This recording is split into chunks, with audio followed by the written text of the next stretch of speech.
옛날 한 고을에는 황대감의 아리따운 딸 효성이라는 여인이 살고 있었습니다. 황대감은 내외어물전을 맡아보던 대행수였는데 갑작스럽게 부인이 요절하는 일이 있었지요. 늘 이 고을에서 쩡쩡했던 황대감이 갑자기 몸이 약해지면서 효성이 실질적인 행정을 맡았답니다. 그런데 효성의 횡포가 나날이 심해진다는 소문이 돌았습니다. 특히 잘생긴 머슴들을 따로 구한다는 흉흉한 이야기까지 나돌았답니다. 오늘도 효성 앞에는 우람한 근육을 자랑하는 머슴들이 줄을 서서 대기하고 있었지요.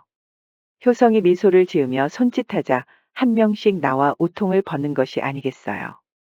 그럴 때마다 효성은 탐욕스러운 얼굴로 활짝 웃는 것이었습니다. 그런데 그 중에 덕세라는 남자가 의미심장한 얼굴을 하고 있었습니다.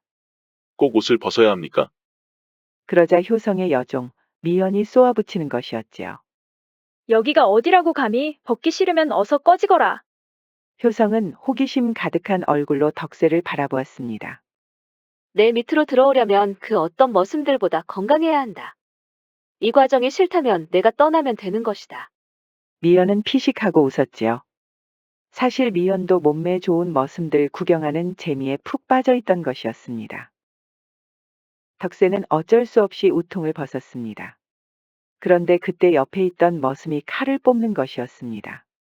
누가 봐도 이 머슴은 효성을 노린 것이었지요. 순식간에 벌어진 일에 효성의 연회장은 아수라장이 되었습니다. 모두가 겁이 나서 뒤로 주춤하고 있을 때 덕세가 나섰습니다. 어찌나 힘이 센지 칼을 뽑아든 머슴을 들어서 내동댕이 친 것이었지요. 효성은 깜짝 놀라서 입을 다물지 못했습니다. 그러자 그 머슴은 이대로 포기할 수 없었는지 단검을 뽑아서 효성에게 던지는 것이었습니다. 효성은 이제 죽었구나 하고 눈을 꼭 감았지만 덕세가 대신 어깨에 맞은 것이었습니다. 그렇게 효성을 죽이려고 몰래 들어온 머슴은 붙잡혀갔고 덕세는 아무렇지도 않은 듯 어깨에 꽂힌 단검을 빼내는 것이었지요. 효성은 크게 감복한 것이었습니다. 제법이구나. 그 어깨에 상처가 나으면 내 방으로 와서 시중을 들거라. 예, 아씨. 분부대로 하겠습니다. 효성은 덕세에게 다가오더니 이렇게 속삭이는 것이었습니다. 시중만 잘하면 원하는 것은 다 들어주마. 덕세는 효성의 야릇한 향기에 숨이 멎는 줄 알았답니다. 그리고 이 모습을 보면서 질투하는 사람이 있었으니 얼마 전에 효성 밑으로 들어온 머슴 육갑이었습니다. 육갑이는 효성 아씨가 죽으라면 죽을 수 있을 만큼 충성을 바친 머슴이었지요. 이제야 아씨의 신임을 얻을 수 있었는데 이제 막 들어온 놈이 시중을 든다는 건 말도 안 돼. 육갑이는 질투심에 몸을 부들부들 떨었습니다. 효성이 누군가를 그렇게 지그시 바라보며 미소를 짓는 건 처음 봤기 때문이었지요. 아씨도 저렇게 날 봐주시면 얼마나 좋을까? 육갑이는 그날 밤에도 눈앞에 효성 아씨가 아른거려서 잠이 들 수가 없는 것이었습니다. 그런데 이게 무슨 일일까요? 덕세가 날이 저물자 몰래 효성의 방에 들어가는 것이었습니다. 소리 내지 않고 조용히 이동하는 모습이 심상치 않았습니다. 눈빛을 봐도 보통 머슴이 아닌 것 같았지요. 덕세는 서랍과 옷장 등을 뒤지고 있었습니다. 대체 덕세는 무엇을 찾는 것일까요? 그때 문 밖에서 누군가 들어오는 소리가 들렸습니다. 효성과 그녀를 늘 따라다니는 여종, 미연이었지요. 덕세는 꼼짝없이 들킬 위기에 빠졌습니다. 문이 벌컥 열리자 무슨 생각인지 효성의 침소 앞에 무릎을 꿇었습니다. 효성과 미연은 깜짝 놀랄 수밖에 없었습니다. 머슴이 아씨의 방에 몰래 들어오는 것은 있을 수 없는 일이니까요. 이놈이 진정 미친 것이야. 어딜 감히 아씨의 방에 들어온 것이냐? 그러자 덕세가 힘겹게 입을 여는 것이었습니다. 어깨에 상처가 다 나았습니다, 아씨. 시중을 들고 싶어 이렇게 목숨을 걸고 왔습니다. 그러자 효성은 그 탐욕스러운 미소를 짓는 것이었습니다. 미연을 뒤로 빠지게 하더니 덕세의 얼굴을 매만지는 것이었지요. 정녕 내 시중을 들고 싶어서 온 것이냐? 그렇습니다, 아씨. 어디 내 어깨 상처 좀 보자꾸나. 그러자 덕세가 자신 있게 우통을 벗어젖히는 것이 아니겠어요. 미연도 가슴이 쿵하고 뛸 정도로 근육이 멋있는 것이었습니다. 효성은 아직 아물지 않은 상처를 부드럽게 만져주는 것이었지요. 아직 상처가 다 낫지 않은 것 같은데 마음이 급했구나. 송구합니다, 아씨. 아씨 말씀대로 제가 마음이 많이 급했습니다. 이대로 시간이 지나면 더는 아씨를 모실 수가 없을 것 같았습니다. 효성은 마치 강아지의 애교라도 보는 것처럼 해맑게 웃는 것이었지요. 이 아이 좀 씻기거라. 얼마나 급하게 뛰어왔으면 땀 냄새가 다 나는구나. 사실 효성의 방을 뒤지느라 땀을 흘린 건데 말이에요. 알겠습니다, 아씨. 따라오거라.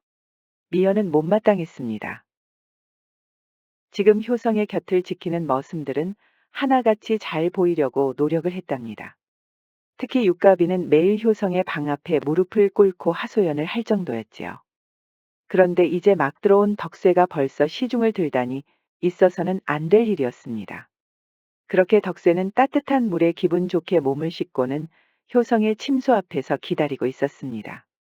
얼마 가지 않아 효성이 속저고리만 걸친 채 걸어오는 것이었습니다. 덕세는 효성의 미모에 어안이 벙벙했지요. 내 시중을 들고 싶다고 하였지? 그렇습니다, 아씨. 그럼 이 옷 좀 바꿔라. 효성이 속저고리를 살며시 벗는 것이 아니겠어요. 덕세는 떨리는 손으로 속저고리를 받았는데 하얀 속살은 이 세상 여인이 아닌 것 같았지요. 선녀라도 내려온 것 같아 덕세는 볼을 꼬집고 싶은 심정이었답니다. 효성이 그대로 침소에 누웠는데 투명한 속저고리는 그대로 걸치고 있어서 아슬아슬했습니다. 덕세는 효성의 아리따운 자태에 물건이 왕가지만하게 커졌지 뭐예요. 그런데 그때 밖에서 요란한 소리가 들리는 것이었습니다. 육가비가 술을 마시고 주정을 부리는 것이었지요. 효성 아씨를 위해 죽을 수 있다면서 떼를 쓰는 것이었습니다. 저 녀석이 또 말썽이구나. 오늘은 이대로 물러가는 것이 좋겠다. 덕세는 얼굴만 새빨개져서 돌아갔지요. 육가비는 덕세가 효성의 방에서 나오는 것을 보고 더 우라통이 터지는 것이었습니다. 육가비는 결국 덕세를 내쫓을 궁리를 하였지요. 안 그래도 덕세를 못마땅히 여기는 여종 미연과 계획을 짠 것이었습니다. 며칠 뒤에 중국에서 사신이 오기로 하였는데 효성이 있는 내외어물전을 방문하기로 했습니다. 마침 중국과 거래가 오가고 있어서 인사 차원으로 오는 것이었지요. 효성에게 이 중국 사신은 아주 중요한 사람이었습니다. 나라의 명을 받고 온 사람이니 임금에게 잘 보이기 위해서라도 극진히 모셔야 했지요. 미연은 덕세를 조용히 불렀습니다. 곧 오실 중국 사신에게 바칠 음식이다. 힘들게 공수한 것이니 잘 가지고 와야 한다. 덕세의 손에 있는 음식은 최고급 생선 요리였습니다. 보기만 해도 군침이 나올 정도였는데 워낙 화려하게 만들어져서 손이 다 떨릴 지경이었습니다. 중국 사신은 효성의 방에서 덕담을 나누고 있었습니다. 양옆에는 육가비와 미연이 회심의 미소를 짓고 있었습니다. 두 사람에게는 대체 어떤 꿍꿍이가 있는 것일까요? 덕세가 생선을 들고 방으로 들어갈 참이었습니다. 여종 한 명이 급히 뛰어오더니 덕세와 충돌한 것이었습니다. 그러면서 덕세가 들고 있던 생선을 바닥에 모두 흘린 것이었지요. 덕세는 심장이 내려앉는 줄 알았습니다. 이걸 어쩌나 하고 있는데 그 여종은 고개만 숙이고 급히 도망치는 것이었습니다. 바로 미연의 지시를 받고 의도적으로 충돌한 것이었지요. 덕세는 바닥에 떨어진 생선을 급하게 주었지만 이대로 중국 사신에게 가져갈 수가 없는 것이었습니다. 그때 절체절명의 위기에서 한 가지 묘안이 떠오른 것이었습니다. 덕세가 가져온 것은 음식이 아니라 작은 술 한 잔이었습니다. 중국 사신은 당연히 귀한 생선 요리를 기대했기 때문에 어리둥절하였지요. 효성 역시 깜짝 놀라서 덕세를 멍하고 쳐다보는 것이었습니다. 이 술은 수십 년 묵은 인삼주입니다. 마님께서는 양보다는 질을, 거창한 것보다는 의미 깊은 한 가지 재료를 좋아하십니다. 이 술잔을 드시면 어떤 뜻인지 아실 수 있을 겁니다. 효성은 침을 꿀꺽 삼켰습니다. 중국 사신의 의중을 도저히 알 수 없었기 때문이었지요. 사신은 아무 말도 하지 않고 술을 입에 털어 넣었습니다. 그리고는 아주 만족스러운 미소를 짓는 것이었지요. 솔직히 마님께서 왜 그리 잘 나가시는지 이해를 못했는데 이 술을 마셔보니 확실히 알겠습니다. 그동안 마셨던 인삼주와는 비교가 안 될 정도군요. 중국으로 돌아가는 길에 큰일 치르는 거 아닌지 모르겠습니다. 중국 사신이 호탕하게 웃고 나서야 효성은 안심할 수 있었습니다. 내색하지 않고 한숨을 쉬느라 혼이 났습니다. 그리고 덕세를 아주 그윽하게 바라보는 것이었지요. 덕세를 내쫓으려고 했던 육가비와 미연은 더 심통이 났답니다. 그날 밤에 효성은 덕세를 조용히 불렀습니다. 눈치가 아주 빠르구나. 머슴이 그 정도의 임기응변을 갖췄다는 게 놀랍구나. 좋게 봐주셔서 감사합니다, 아씨. 하지만 다음은 없을 것이다. 널 시기하는 놈들이 많다. 늘 유의하겠습니다, 아씨. 오늘 일로 오히려 내가 너에게 감사해야 할 것 같구나. 오늘 밤은 내 방에서 보내도록 해라. 덕세는 설렜지요. 이렇게 가슴이 크게 뛰어본 적은 태어나서 처음이었습니다. 효성은 저번처럼 아슬아슬하게 속저고리를 걸치고 있었습니다. 옆으로 누워있는데 엉덩이 선까지 훤히 보이는 게 아니겠어요. 덕세는 눈이 휘둥그레졌습니다. 보아하니 무예에 능통한 것 같은데 건물을 보여줄 수 있느냐. 분부대로 하겠습니다, 마님. 덕세는 화려한 건물을 자랑했지요. 효성은 시키는 대로 하는 덕세가 너무나 예뻐 보였답니다. 이제 그만하고 이 옆으로 오거라. 덕세는 두근두근 뛰는 가슴으로 효성 옆에 앉았습니다. 많이 더운 것 같은데 우통을 벗어야 하지 않겠느냐. 분부대로 하겠습니다, 마님. 건물을 열심히 했기 때문인지 덕세의 몸은 화끈 달아올랐지요. 효성의 손길이 어깨를 스치자 또 한 번 물건이 왕가지만하게 커지는 것이었습니다. 효성도 이미 눈치를 채고 있었지요. 내가 뭘 했다고 벌써 그렇게 커지느냐. 덕세가 바로 양다리를 좁히자 효성은 크게 웃는 것이었지요. 그렇게 효성의 방에서는 희희낙낙하는 소리가 들렸습니다. 다음 날 아침에는 모든 식솔들이 덕세를 부러워하는 것이었지요. 그러자 못마땅해하는 미연이 다가오는 것이었습니다. 밤새 마님 방에 있었다니 얼마나 좋았어? 덕세는 얼굴이 새빨개지는 것이었지요. 아랫돌이 간수 잘하는 것이 좋을 것이다. 그 물건을 마님한테 함부로 꺼냈다가는 큰 화를 당할 수도 있으니까. 그러더니 덕세의 엉덩이를 툭 치고 가는 것이 아니겠어요. 덕세는 황당했지요. 미연이 비록 여종이지만 보통 내기가 아닌 것이었습니다. 덕세는 그때부터 효성의 호위군 대장이 되었습니다. 머슴에서 호위군 대장으로 승격한다는 것은 말도 안 되는 일이었지요. 그만큼 파격적인 인사였기 때문에 주변의 시기는 더 많아졌습니다. 특히 효성 마님을 사랑하는 육가비는 배가 아파서 죽을 지경이었지요. 그러던 어느 날이었습니다. 효성이 산책을 하고 있는데 웬 자객들이 들이닥친 것이었지요. 덕세는 호위군 대장답게 자객들을 한 명씩 해치우는 것이었습니다. 그러다가 어깨에 화살을 맞았지요. 이번에도 효성을 보호하려다가 일어난 일이었습니다. 덕세는 의원이 있는 곳으로 실려가면서도 이상하다는 생각을 했습니다. 저번에 머슴으로 위장에 들어온 자객도 영 수상한 것이었지요. 처음에는 잘 나가는 효성이 미워서 한 짓이라고 생각했는데 아무리 생각해도 그런 것은 아닌 것 같았지요. 사실 덕세는 효성의 아버지 황대감의 지시를 받고 들어온 것이었습니다.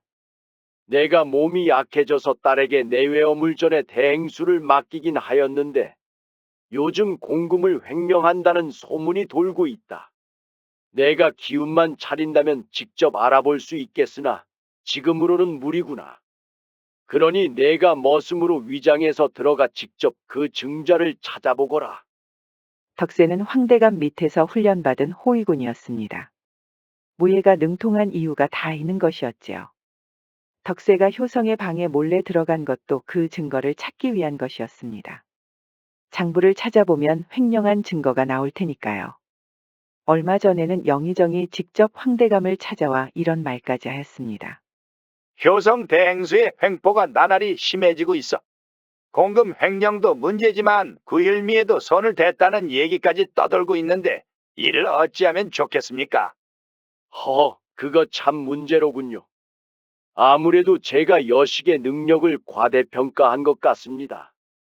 영의정은 피식하고 웃더니 이런 제안을 하는 것이었습니다. 조만간 중국 사신의 조카가 온다고 들었습니다. 무역 문제를 해결하려고 온다는데 그때 효성 대행수와 혼례를 약속하는 게 어떻습니까? 따님을 해칠 수도 없고 벌을 내릴 수도 없지 않습니까? 중국과의 교역 문제도 해결되면서 우리 임금도 아주 좋아하겠지요. 그거 아주 좋은 생각이군요. 영의정은 아주 교활한 남자였지요. 매사 까칠하게 굴던 효성을 내쫓아버리고 황대감과 손을 잡을 작정이었습니다. 자객들을 보낸 것도 모두 영의정의 계략이었습니다. 지금의 황대감은 몸도 허약해져서 더 많은 뇌물을 받아먹을 수 있다고 믿은 것이었지요. 영의정이 그렇게 음모를 꾸미고 있을 때 덕세가 고향에서 가져온 한과를 먹고 있었습니다. 무엇을 먹길래 그렇게 몰래 그러고 있느냐? 효성은 덕세에게 장난을 치고 싶었지요. 덕세의 손에 있는 한과를 그대로 베어 먹는 것이었습니다. 아씨처럼 지체 높으신 분이 드실 것이 아닙니다. 맛만 좋은데 뭘 그리 깐깐하게 구느냐? 송구합니다, 아씨. 깐깐하게 굴었던 것은 아닙니다. 농인이라. 거짓이 아니라 정말 이 한과는 맛이 좋구나. 그러면서 남은 한과를 모두 입안에 넣는 것이었지요. 그러다가 덕세의 손가락을 빨아버렸지 뭐예요. 한과 부스러기까지 먹으려다 덕세의 손가락까지 맛을 본 것이었습니다. 그러다가 서로 눈이 마주치는 것이었지요. 덕세는 황대감의 지시를 받고 머슴으로 잠입했는데 서서히 효성에게 반하는 것이었습니다. 효성이 횡포를 부린다고 했지만 알면 알수록 부드럽고 다정한 여인이었지요. 영의정이 예고한 대로 중국 사신의 조카가 왔습니다. 조선의 임금과 만난 이후에 효성이 있는 내외어 물전을 찾았지요. 이 모임에는 영의정도 함께했습니다. 조카님께서는 아직 혼자라고 알고 있습니다. 마침 우리 효성 대행수도 혼자랍니다. 이것이 다 운명이지 않겠습니까? 효성은 영의정의 계략이라는 것을 알면서도 분노에 치를 떨었지요. 남녀간은 정이 중요하다고 하는데 저와 조카님은 아직 대화한 적도 없습니다. 그런데 어떻게 운명을 논하시는지요? 그런데 이게 무슨 일일까요? 조카의 여동생이 싱글벙글 웃더니 덕세를 가리키는 것이 아니겠어요. 저는 저 호위군 대장이 너무 좋습니다. 저와 혼례를 올리면 안 될까요? 이번에는 덕세가 놀랄 차례였지요. 효성은 놀란 가슴을 진정시키고는 이렇게 말했습니다. 호위군 대장은 곰과 같아서 제가 아니면 진정시킬 수가 없습니다. 아주 사나운 곰이라서 웬만한 곳에 머물 수가 없지요. 그럼 제가 선택한 병사가 싸워서 이기면 혼례를 허락하실 건가요? 효성은 조카의 여동생이 아주 당돌해 보였지만 꼭 참았지요. 말씀하신 대로 이 사나운 곰을 진정시킬 수 있다면 데려가셔도 됩니다. 덕세는 효성이 냉정한 여자라는 것을 새삼 깨달았습니다. 그리하여 덕세는 중국에서 온 병사와 대결을 시작했습니다.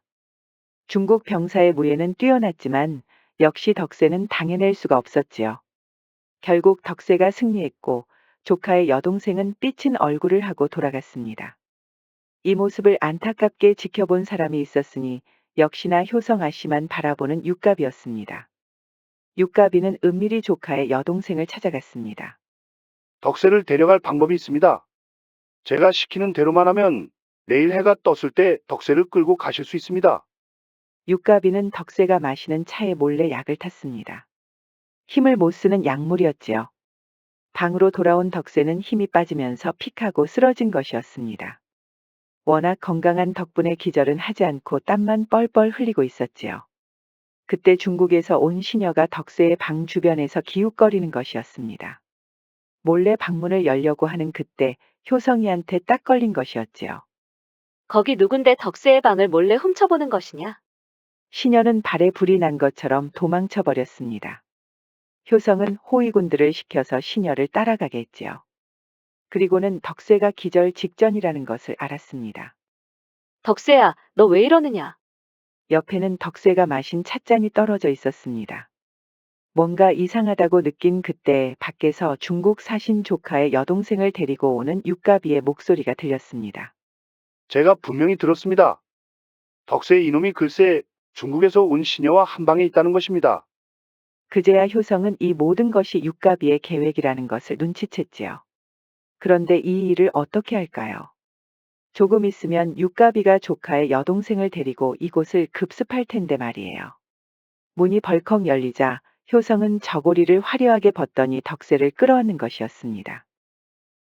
방으로 들어온 육가비는 깜짝 놀라는 것이었지요. 세상에, 지금 호위군 대장과 무엇을 하는 것입니까? 보시다시피 호위군 대장이 갑자기 아프다고 합니다. 제 사람이 이렇게 몸에 열이 나는데 이렇게라도 따스하게 안아줘야 하지 않겠습니까? 조카의 여동생은 또 한 번 삐친 얼굴을 하고 돌아간 것이었지요. 육가비는 도저히 믿을 수 없는 것이었습니다. 육가봐, 여기 떨어져 있는 찻잔 가지고 얼른 나가거라. 육가비는 뜨끔했는지 아무 말도 못하고 나갈 수밖에 없는 것이었지요. 효성은 약 때문에 기절 직전인 덕세를 밤새 간호하였습니다. 그 때문에 효성도 몸에 열이 나면서 아픈 것이었지요. 정신을 차린 덕세는 효성이가 누워있는 것을 보고 장부를 찾기 시작했습니다. 황대감이 시킨 본연의 임무를 다하지 못한 점이 부끄러웠던 것이었습니다. 결국 장부를 찾아냈고 몰래 황대감에게 가져다 주었습니다. 역시 그렇구나. 내 딸이 그동안 횡령하고 있었구나. 이런 몹쓸 짓을 하다니. 덕세는 마음이 복잡했지요. 다정하게 대했던 효성이 결국 불법을 저질렀으니까요. 이제 그 집에서 나오거라. 내 할 일은 이제 다 하였으니 기다리면 큰 보상이 있을 것이니라. 하지만 덕세는 그럴 마음이 없었습니다. 대감마님, 저는 효성아 씨 곁에 있겠습니다. 무엇이라고 하였느냐? 내 딸의 심성을 모르는 것이 아닐 터. 내가 장부를 빼돌린 것을 알면 목숨을 보전하기 힘들 것이다. 저도 잘 알고 있습니다. 하지만 끝까지 아씨 곁을 지키는 것도 저의 책무입니다. 대행수를 못하게 될 일을 대비해서 지켜줄 작정이란 말인가? 그렇습니다. 그동안 아씨는 대감마님 대신에 대행수를 하면서 많은 적이 생겼습니다. 대행수에서 손을 떼는 순간에 노리는 자들이 많을 것입니다. 그 어떤 충신도 부럽지 않구나. 내 딸과 이 일을 해결하고 나면 너에게 어떻게든 보상을 하겠다. 정말 고맙구나. 황대감은 다음날 효성을 불러서 횡령에 대해 책임을 물었습니다. 당분간 대행수에서 손을 떼야 하는 것이었지요. 효성은 당장 덕세를 불렀습니다. 내 방에 같이 있던 사람은 너 하나뿐이다. 내가 장부를 빼돌린 것이냐? 저는 모르는 일입니다. 단지 아씨를 지킬 생각만 하고 있었습니다. 아무래도 내 말을 믿기기 힘들구나. 내 장부에 손을 댈 사람은 아무리 생각해봐도 너밖에 없어. 결국 덕세는 호위군 대장에서 다시 머슴으로 강등되었습니다. 그것도 허드렛 일만 하는 잡부로 전락한 것이었지요. 내 지시가 끝나기 전까지 방 앞에서 무릎 꿇고 기다리고 있거라. 덕세는 시키는 대로 무릎을 꿇었습니다. 그런데 비가 밤새 오면서 곧불이 걸린 것이었지요. 덕세가 건강해서 그렇지 보통 사내였다면 벌써 쓰러졌을 겁니다. 그런데도 덕세는 묵묵히 무릎을 꿇고 효성의 지시를 기다리고 있었습니다. 덕세는 이제 밑바닥 일을 시작했습니다. 바닥을 걸레로 청소하다가 물을 엎지르기도 하였지요. 곧불에 걸려서 몸이 계속 부들부들 떨리는 것이었습니다. 그때 이 모습을 고소하게 바라보는 남자가 있었으니 바로 육갑이었습니다. 육갑이는 청소를 하고 있는 덕세의 발을 걸어서 넘어뜨렸지요. 이렇게 속 시원한 일은 처음이구나. 그렇게 아씨 주변을 기웃거리더니 아주 꼴 좋다. 그런데도 덕세는 묵묵히 청소를 하였습니다. 육갑이는 자신을 원망하지 않는 덕세가 더 미운 것이었습니다. 아씨, 덕세가 말을 듣지 않습니다. 명만 내리신다면 제가 직접 채찍으로 내리쳐도 되겠습니까? 육가봐. 말씀하십시오, 아씨. 육갑 좀 그만 떨거라. 내 할 일이나 제대로 하거라. 아씨, 정말 너무하십니다. 저 역시 말을 듣지 않으면 아씨에게 채찍을 맞았습니다. 그랬던 나를 원망한다. 아씨, 그렇게 모진 채찍을 맞으면서도 저는 아씨 곁을 지켰습니다. 그랬던 너를 원망한다. 아씨, 그 모욕을 당하고도 무릎을 꿇고 아씨를 기다렸습니다. 그렇게 힘들게 고생한 끝에 이렇게 아씨의 모습이 되었지 않습니까? 고생했구나 육가봐. 하지만 덕세는 나의 것이니 채찍으로 때려도 내가 때린다. 알아들었으면 어서 내 할 일이나 하거라.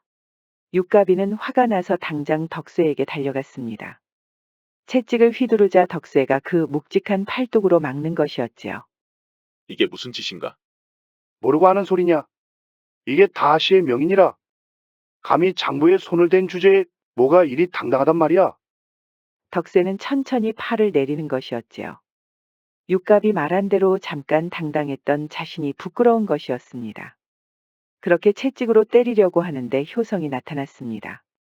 육갑 떨지 말라고 경고했을 텐데. 효성은 그날 밤 덕세를 방 안으로 데리고 왔습니다. 바보같이 왜 당하고 있느냐? 육가비가 성실하고 착하긴 하지만 시샘이 많은 아이다.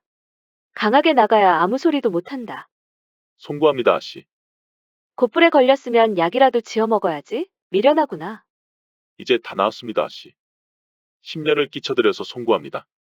이제 그만 송구해도 된다. 시종을 들면 뭐든지 할 수 있다고 했던 말 기억하느냐? 예, 아씨. 호위군 대장 말씀하시는 겁니까? 본연의 임무를 다하지 못해서 송구합니다. 그것이 아니다. 뭐든지 할 수 있다는 건 이런 것을 말했던 것이다. 효성이 덕세를 자신의 침소에 눕히는 것이었습니다. 덕세는 믿을 수가 없었지요. 효성이 위에서 깔고 앉아 그윽하게 바라보고 있었으니까요. 덕세의 물건이 또 왕가지만하게 커지는 것이었습니다. 그렇게 커진 물건이 효성의 양다리 사이로 들어가니 숨이 막히는 것이었습니다. 전보다 더 커지는 것 같구나. 곧불은 혹시 꾀병이 아니더냐? 아씨가 제 위를 차지하고 있으니 도저히 통제가 아니 됩니다. 너는 나의 것이니 이렇게 커진 건 역시 나의 소유가 아니냐? 효성은 절국공이처럼 커진 물건의 맛을 보는 것이었지요. 내가 고향에서 가져온 한과보다 더 맛있구나. 아씨처럼 지체 높으신 분이 드실 것이 아닙니다. 맛만 좋은데 왜 그러느냐? 앞으로 매일 밤의 맛을 볼 것을 생각하니 좋기만 한데. 덕세는 이렇게 몸이 뜨겁게 달아오른 적은 처음이었습니다. 효성의 뜨거운 옹달샘으로 깊이 들어가는데 정말 자지러지는 줄 알았지요. 그렇게 뜨거운 밤을 보내고 효성은 덕세에게 이렇게 물었습니다. 장부를 빼돌리고 도망칠 수도 있었는데 왜 다시 돌아온 것이냐? 아씨 말씀대로 도망칠 수도 있었지만 사실은 아씨가 보고 싶었습니다. 두 사람은 뜨겁게 포옹하였지요. 밤하늘은 모처럼 별들이 빛을 내고 있었습니다. 그런데 영의정이 뜻밖의 소식을 들었습니다. 덕세가 바로 황대감의 사람이었다는 것을 눈치챈 것이었지요. 이를 밀고 한 사람은 다름 아닌 효성의 여종 미연이었습니다. 이번에야말로 부녀 관계를 완전히 찢어버릴 수 있는 기회구나. 덕세 그놈이 황대감의 식솔이었다는 말을 들으면 효성 그년이 어떤 심정일지 상상도 하기 힘들구나. 이참에 허약해진 황대감을 내치고 효성 아씨와 손을 잡는 게 어떠십니까? 그 깐깐한 년하고 무슨 일을 할 수 있단 말이냐. 얼마 전에 효성 아씨와 황대감이 크게 싸우는 것을 보았습니다. 황대감이 효성 아씨가 횡령하고 있다면서 나무라고 있었습니다. 그리고 대행수 일에서 손을 떼게 하였습니다. 영의정은 깜짝 놀라는 것이었습니다. 사실 구율미를 빼돌린 사람은 영의정이었지요.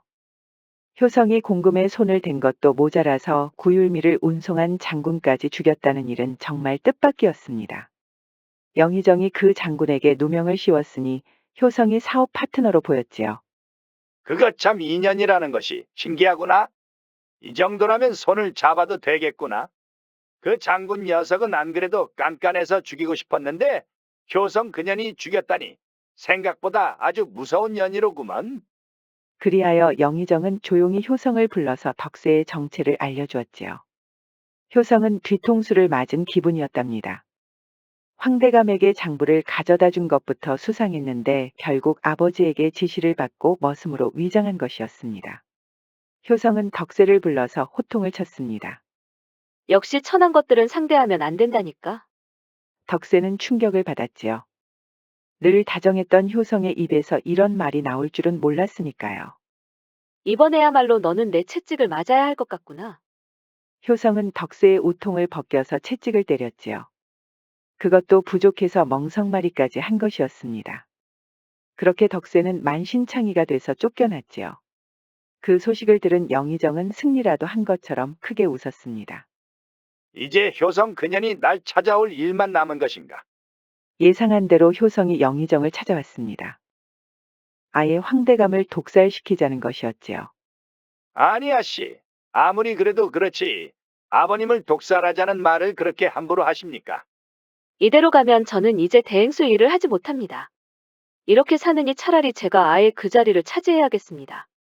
그렇게 되면 영의정 나리께서도 원하는 것을 마음껏 하실 수 있지 않겠습니까? 영의정은 웃음이 나오는 것을 꼭 참고 있었지요. 옳거니 대행수를 하면서 권력의 맛을 봤구먼.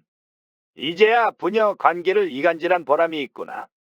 제가 곧 아버님이 중병으로 사망했다고 발표하겠습니다. 이제 영의정 나리께서는 영전하셔야죠. 저는 영전을 하고 효성아 씨는 계속 대행수 일을 한다 이 말씀이지요. 그렇게 며칠이 지나고 황대감이 사망했다는 소식이 들렸습니다. 영의정은 기쁜 마음으로 호위군들과 함께 황대감의 집에 들이닥쳤지요. 이참에 아버지를 독살한 효성까지 끌어내려서 자신의 꼭두각시를 대행수로 앉힐 생각이었습니다. 황대감 집에는 덕세가 칼을 뽑고 기다리고 있었습니다. 아니 이게 누군가? 부녀 사이에서 밀고를 하느라 아주 바빴을 텐데 아직도 여기에 있었단 말인가? 나는 황대감 나리와 효성아 씨를 끝까지 지킬 것이다. 무슨 헛소리를 하는 것이냐? 너의 그 충정은 참 갸륵하구나. 그런데 어찌하느냐? 내가 그렇게 믿었던 효성아 씨가 실은 아버지를 독살한 년이었으니 말이야. 무엄하다 이놈. 마침 효성도 호위군들을 데리고 나타난 것이었지요.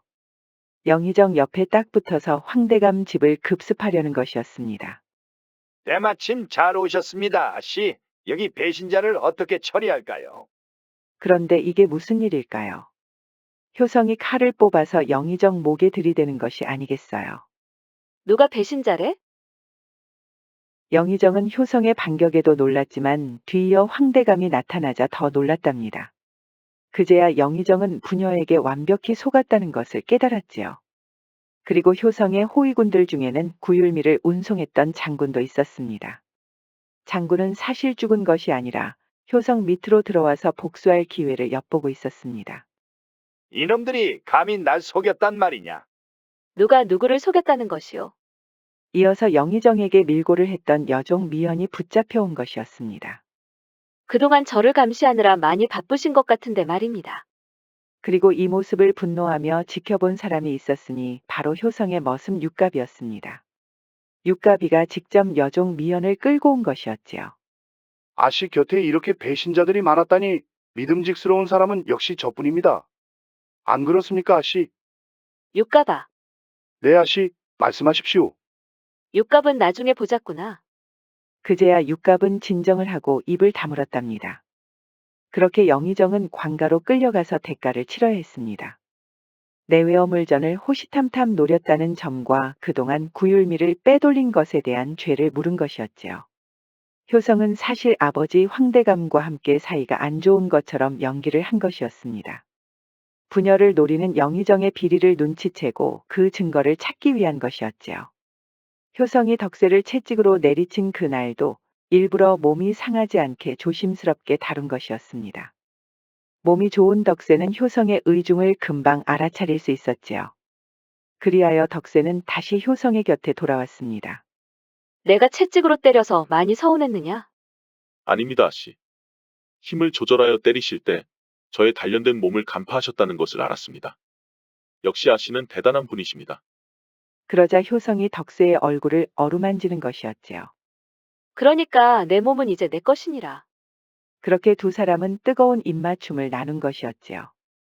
미국의 권위 있는 심리학자 로버트 스턴버그는 정열적인 사랑은 빨리 달아오른 만큼 빨리 식는다고 했습니다. 대신에 은은한 정은 그보다 천천히 생기며 헌신적인 마음은 그보다도 더디다고 하였지요. 덕세는 열정적인 사랑을 한 것은 아니었지만 헌신을 보여주면서 조금씩 효성과의 정이 생겼지요. 효성은 덕세의 헌신적인 마음에 더 깊은 사랑을 하게 될 것입니다.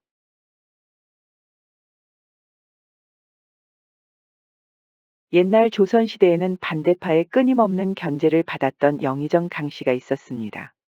강씨는 어린 세자의 든든한 지원군이었지요. 반대파들은 어린 세자를 몰아내고 포악한 그의 형을 임금의 자리에 올릴 작정이었습니다. 하지만 강씨가 워낙 똑똑한 사람이다 보니 웬만한 음모로는 끄떡도 하지 않는 것이었습니다. 그 와중에 강씨의 아들 유석을 향한 암살 시도가 끊이지 않았습니다. 아들의 목숨을 위협하여 강씨를 흔들 작정이었지요. 하지만 유석도 무예가 능통하여 아버지만큼 강단이 대단한 것이었습니다. 유석이 워낙 듬직한 덕분에 아버지가 조정 일을 하는데 전혀 문제가 없는 것이었지요. 유석을 암살하려던 자들은 하나같이 마귀버섯을 품고 있었습니다. 마귀버섯은 당시 조선시대에서 가장 독성이 강했답니다. 그리하여 유석을 노리는 이 암살범들을 어느덧 마기파로 불렀답니다. 마기파에는 알아주는 살수, 월화라는 여인이 있었습니다. 무예는 귀신도 놀라서 도망갈 정도로 뛰어났고 미모는 경국지색이라고 할 정도로 아름다웠답니다. 그런 월화가 영의정 강씨의 아들 유석을 암살하라는 임무를 받은 것이었습니다. 소인, 유석이라는 남자의 숨통을 끊어놓고 오겠습니다. 너는 지금까지 단 한 번도 실패한 적이 없었다. 이번 임무는 아주 중요하니 지체하지 말고 끝내도록 하거라. 마기파의 수장은 특별히 아끼는 단검을 월화에게 주었습니다. 영의정 반대파와 손을 잡았으니 그만큼 아주 중요한 임무였지요. 지금까지 저지른 암살과는 차원이 다른 것이었습니다. 유석은 지방 현령의 딸과 혼례를 치르기로 약속하였습니다. 서로 얼굴도 보지 않고 치르는 정략 결혼이었지요. 마기파는 현령의 딸을 인질로 잡고 월화가 대신 가짜 신부로 위장해 들어갈 계획을 세웠습니다. 월화는 현령의 딸의 행세를 하며 유석의 집으로 들어갔지요. 경국지색의 미녀가 나타나자 유석의 식솔들도 모두 놀라는 것이었습니다. 그런데 유석이 지병 때문에 마중도 나오지 못한다는 것이었습니다. 도련님은 지금 주무시고 계십니다. 누구도 들이지 말라고 하셨습니다. 아무리 격식 없는 혼례라고 하지만 부인도 못 볼 정도로 아프단 말씀입니까? 월화는 날이 저물면 곧장 방으로 들어가 유석을 암살할 작정이었습니다. 마기파의 수장이 선물한 단검을 소매 안에 숨겨서 천천히 움직였지요. 그런데 이게 무슨 일일까요? 누군가 월화의 손목을 낚아채는 것이 아니겠어요. 깜짝 놀랄 일이었지만 산전수전 다 겪은 월화는 당황하지 않고 공격할 자세를 취했습니다. 월화를 낚아챈 사람은 놀랍게도 유석이었지요. 월화는 유석의 목에 단검을 들이대고 몰려온 식솔들을 보내라고 지시했습니다. 그렇게 유석과 처음으로 대면한 월화는 눈이 휘둥그레졌습니다. 유석의 머리카락이 세상에 서양인들처럼 금발이었지 뭐예요. 내 놈은 누구냐? 월화는 단번에 이 남자가 영의정의 아들 유석이 아니라는 것을 눈치챘지요. 이놈은 유석 형님의 하나뿐인 쌍둥이 동생 유범이라고 합니다. 형수님이라고 불러드려야겠지요? 그런데 내 놈 머리색이 왜 그러한 거지? 지금 그것이 중요한 게 아닐 텐데요. 지금이라도 제가 입을 열면 형수님은 죽은 목숨입니다. 어디 한번 해보시지.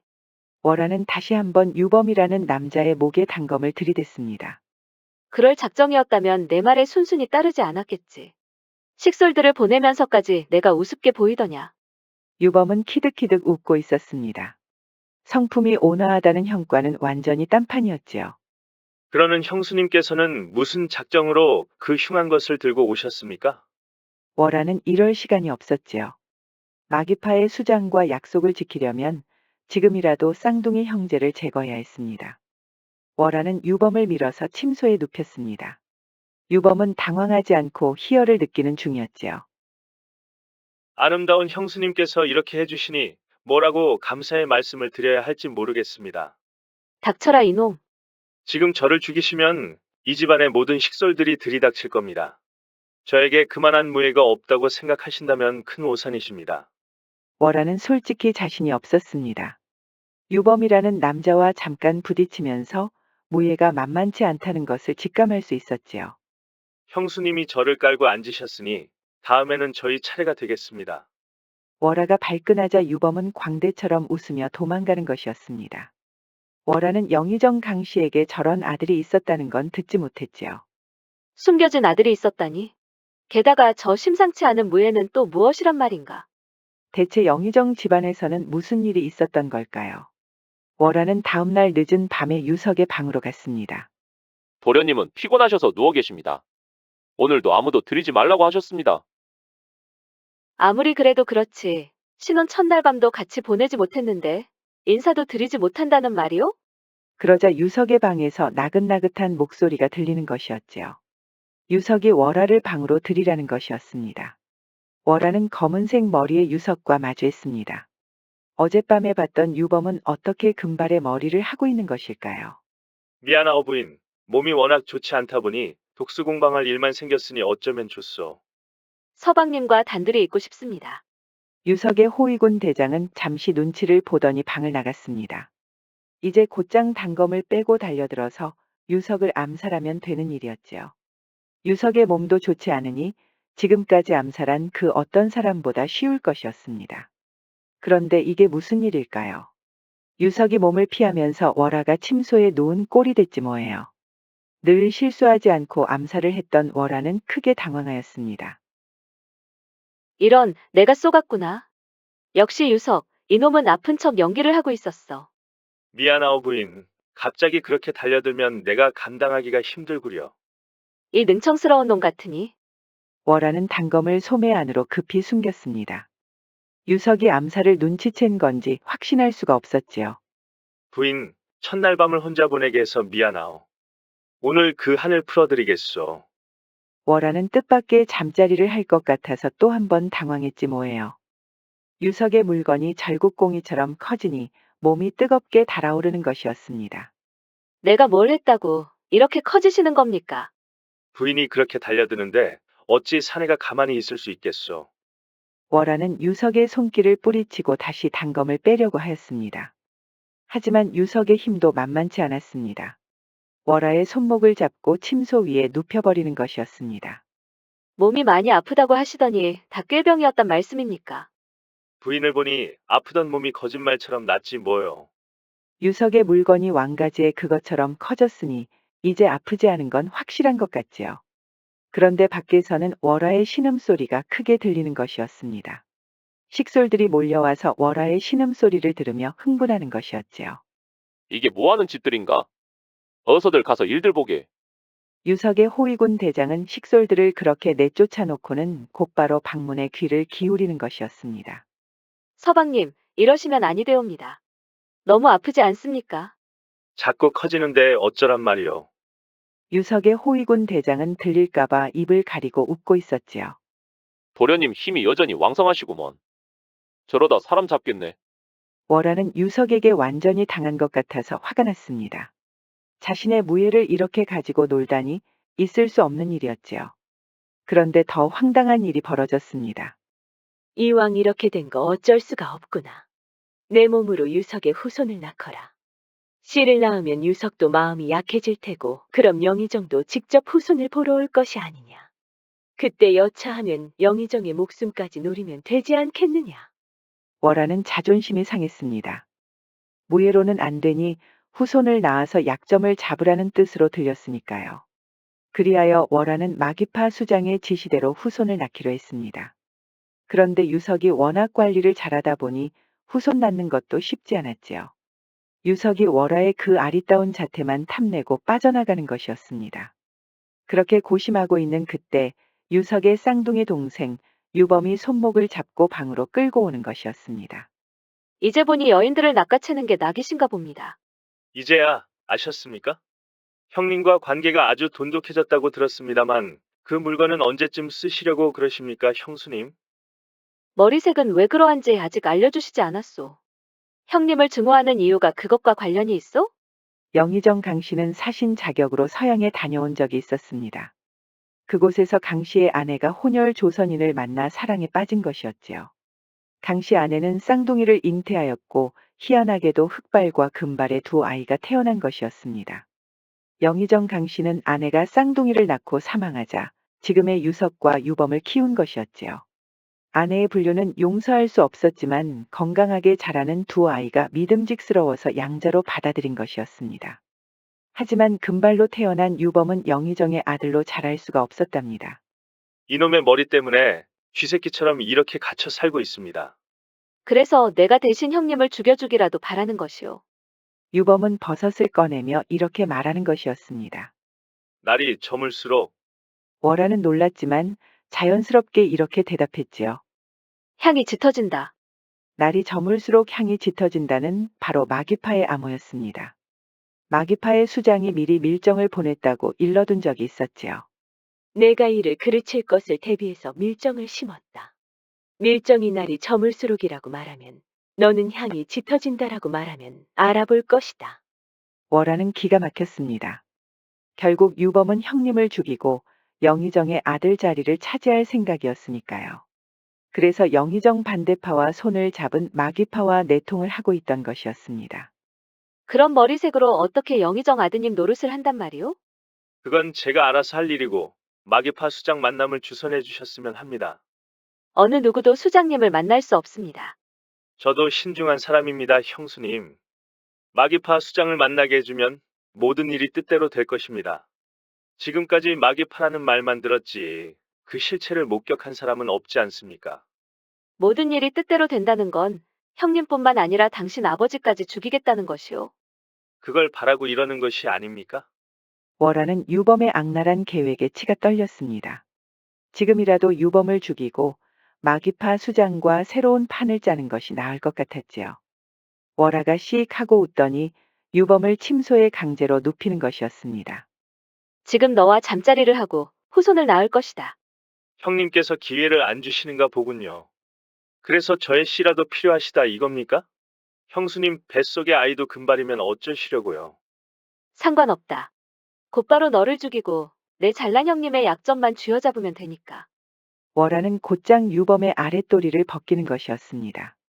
이미 물건이 하늘 위로 우뚝 솟아올랐지 뭐예요. 유범은 키득키득 웃더니 그 위험한 독버섯을 꺼내는 것이었습니다. 왜 위험한 길로 가시려는 겁니까, 형수님? 탕약에 독만 타면 금방 해결됩니다. 월화는 유범의 우뚝 솟은 물건을 만지작거리며 고민했답니다. 유범이 말한 대로 독이 든 탕약이 훨씬 쉬워 보였지요. 다른 꿍꿍이가 있었다가는 이 물건도 온전하지 못할 것이야. 형수님은 보면 볼수록 빠져드는 매력이 있으십니다. 그리하여 월화는 산책을 하고 있던 유석에게 탕약을 대령하였습니다. 갑자기 무슨 탕약이요? 서방님 건강을 위하여 수많은 약재를 달인 것입니다. 어서 드시지요. 그렇게 좋은 탕약이라면 부인도 드시지요. 서방님 드시는 거 보고 그 다음에 제가 들겠습니다. 부인 먼저 드셔야 내가 마음이 놓일 것 같소. 그런 다음에 제가 들겠소. 월화는 뜨끔하였습니다. 아무래도 유석이 탕약의 독약을 눈치챈 것 같았지요. 부인, 왜 그러시오? 탕약을 어서 먼저 드시지요. 유석이 월화의 입에 직접 탕약을 들이대는 것이었습니다. 월화는 어쩔 수 없이 탕약을 입안에 머금고는 유석과 입맞춤을 하지 뭐예요. 월화 나름대로 순발력을 발휘한 것이었습니다. 제 입으로 직접 탕약을 전해드리겠습니다. 입안으로 탕약이 들어오니 유석도 당황하는 모습이 역력했습니다. 결국 둘이 사이좋게 탕약을 반반씩 입안에 머금고 헤어진 것이었습니다. 그리고 약속한 것처럼 똑같이 탕약을 뱉어냈지요. 유석, 저놈은 분명히 눈치를 채고 있다. 설마 내 정체를 알고 있는 것인가? 그렇게 위험한 하루가 지났지만 월화에게 또 다른 위기가 닥쳤습니다. 부인, 몸도 좀 나아졌으니 처가에 가봐야겠소. 처가라고 하셨습니까? 지금 가신다는 겁니까? 그렇소. 하루라도 늦으면 안 되니 바로 가십시다. 월화는 어서 이 사실을 마기파 수장에게 알려야 했지요. 월화는 현령 딸의 행세를 하고 있었으니까요.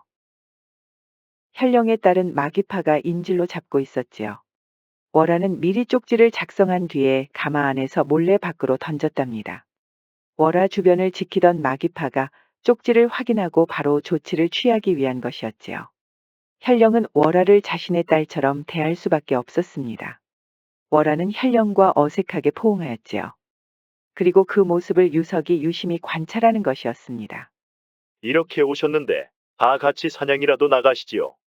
현령은 마기파의 협박을 받고 유석을 사냥터로 유인하는 것이었습니다. 듣던 중 반가운 말씀입니다. 곧 나갈 채비를 하겠습니다. 월화는 딸처럼 행동하려고 가까이 붙었지만 현령은 냉담할 수밖에 없었습니다. 머리에서는 식은땀이 흐르고 몸은 부들부들 떨고 있었지요. 마기파의 계획을 미리 알고 있는 월화도 경고를 하는 것이었습니다. 따님이 무사하기를 바란다면 자연스럽게 보이셔야 합니다. 내 딸의 털끝만이라도 건드리면 너희들을 절대 가만히 두지 않을 것이다. 그리하여 유석은 식솔들과 함께 사냥을 나갔습니다. 그리고 계획대로 마기파 무리들이 들이닥친 것이었지요. 겉으로는 산적처럼 위장을 한 것이었습니다. 그런데 몸이 안 좋다던 유석이 날렵하게 화살을 쏘는 것이 아니겠어요. 게다가 약속이라도 한 것처럼 유석의 호위군들까지 나타난 것이었습니다. 마기파 무리들은 당황해서 주랭랑을 치는 것이었지요. 마침 월화가 나타난 그때 분노한 마기파 중 한 명이 현령에게 화살을 쏘는 것이었습니다. 유석을 제거하지 못하였으니 후사를 대비해 현령을 죽일 작정이었지요. 그런데 이게 무슨 일일까요? 월화가 뛰어오더니 대신 화살을 맞는 것이 아니겠어요. 앞불사하던 유석도 깜짝 놀라는 것이었습니다. 월화가 충격을 받고 절벽 밑으로 떨어지려는데 유석이 몸을 던져서 손을 잡았습니다. 그렇게 두 사람은 절벽 밑으로 떨어져 버린 것이었습니다. 다행히 월화와 유석은 목숨은 건졌습니다. 나뭇가지에 운 좋게 걸려서 살 수 있었지요. 하지만 까마득히 낮은 곳까지 떨어지는 바람에 꼼짝없이 야영을 해야 했습니다. 천막도 없이 불을 지피고 몸을 녹일 수밖에 없었습니다. 역시 서방님 병이 있다는 건 거짓이었군요. 워낙 암살하려는 놈들이 많아서 어쩔 수 없었소. 마귀파 놈들이 진을 치고 있을 거라고 예상은 하였지요. 그런데 부인은 어찌 그런 짓을 하신 것이오? 사실 월화도 자신이 왜 그런 행동을 했는지 이해할 수 없었습니다. 딸을 살리고 싶은 아버지의 절박한 마음이 내심 걸렸던 것일까요? 마음 가는 대로 했던 것 같습니다. 저도 솔직히 왜 그랬는지 모르겠습니다. 그 때문에 서방님까지 이런 꼴을 보이게 했습니다. 아버님을 아끼는 마음은 이해합니다만 앞으로 다시는 그런 짓을 하지 마시오. 월화는 사실 자신과 상관도 없는 현령을 위해 화살을 맞은 건데 말이에요. 서방님은 무예를 언제 그렇게 익히신 겁니까? 아버지의 명에 따라 몰래 병사가 되었지요. 그때 무예를 가르쳐 주신 스승님이 계셨습니다. 안타깝게 전쟁통에 세상을 떠나셨지요. 저와 함께 절벽 밑으로 떨어지시다니 너무 무모하셨습니다. 그러자 유석이 시익하고 웃는 것이었습니다. 나 역시 부인처럼 마음 가는 대로 했던 것 같소. 나도 왜 그랬는지 솔직히 모르겠구려. 월화는 미소를 지었습니다. 그리고 너무 놀란 것이었지요. 지금까지 살수로 살면서 누구 때문에 웃은 적이 단 한 번도 없었으니까요. 두 사람은 그렇게 하룻밤을 보냈고 다음 날 아침에 호위군들에게 발견되면서 무사히 집으로 돌아올 수 있었습니다. 가마를 타고 돌아올 때는 이런 일이 있었습니다. 배고픈 아이가 먹을 것을 달라고 하소연을 한 것이었지요.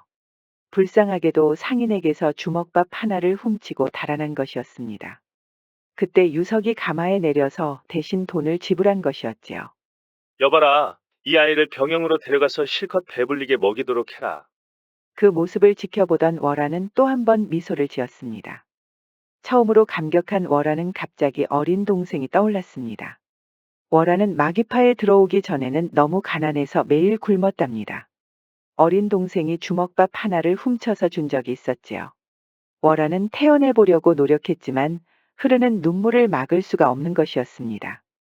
마귀파 수장은 유석의 암살을 실패한 것도 분했지만 대신 화살을 맞아준 월화 때문에 가장 분노하였지요.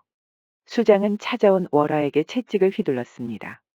이것이 감히 다른 마음을 먹었던 것이냐? 절대 아닙니다. 제가 화살을 대신 맞으면 유석의 신뢰를 얻을 수 있다고 믿었습니다. 유석의 신뢰를 얻으려고 내 가짜 아버지의 목숨을 구하려고 했다. 그 말을 나보고 믿으라는 것이냐? 정말입니다. 이미 유석은 저에게 몰래 병사가 되면서 무예를 익혔다고 고백했습니다. 스승님도 있었다고 하였습니다. 그것이 신뢰가 생겼다는 뜻 아니겠습니까? 마귀파 수장은 반신반의하는 표정으로 채찍을 거두는 것이었습니다. 좋다. 내 말을 한번 믿어보마. 유석의 쌍둥이 동생은 이미 만나서 알겠지만 그 해괴한 머리색 때문에 아버지 집안을 증오하고 있다. 그 증오를 이용해서 하루빨리 유석을 죽이도록 해라.